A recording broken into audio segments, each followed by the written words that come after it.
It's the birthplace of the Beatles, famous for the Mersey, and for 3 days only it is host to over 200 hospices for the Hospice UK Conference 2019. Welcome to Liverpool.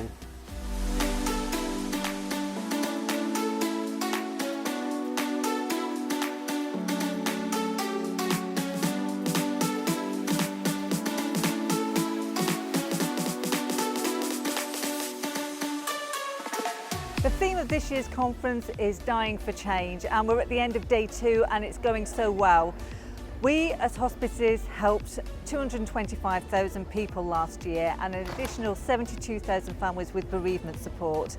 That means an incredible 8% increase on the year before, and most of that is around hospice at home. So we saw an extra 30,000 families helped in their own home, which is where people want to be at the end of life. So the theme of the conference this year is about revolution and evolution in hospice and palliative care, and it's really about how do we need to think differently about the way we're going to meet changing population needs. So this year's theme is evolution and revolution, but what does that mean for the hospices involved in this conference? For me, it's about all the challenges and also the opportunities we're facing. As hospices, we're going through this dramatic transformational change, and what's key to it all is having the right culture in the organisation.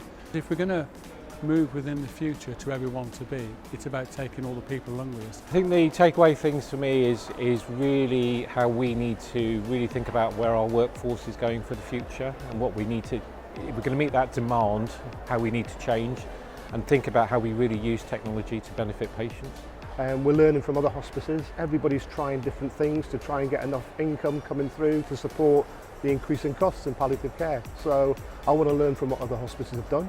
I want to know what they've done well, what they haven't done so well, and hopefully from that see if anything's applicable for us to take on board and deliver in Plymouth.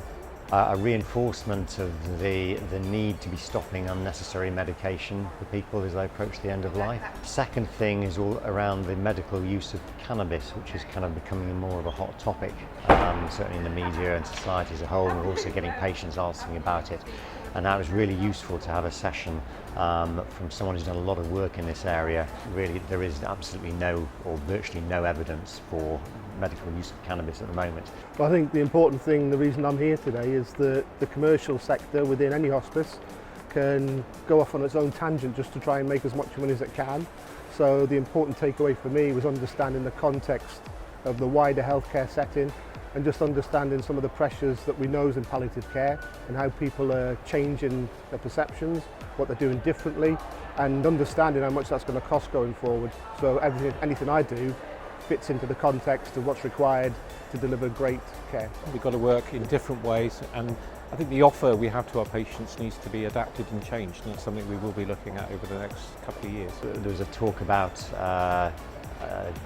engaging with the media. I mean, when we give out a leaflet, but actually to be able to say to someone, here's a link, have a look, think about it, and I'll come back tomorrow and we'll have another talk. Just thought, oh wow, there's another resource I hadn't realised was there. All of us as hospices, there's a danger that you can become very insular and actually just very much work within your own parochial hospice.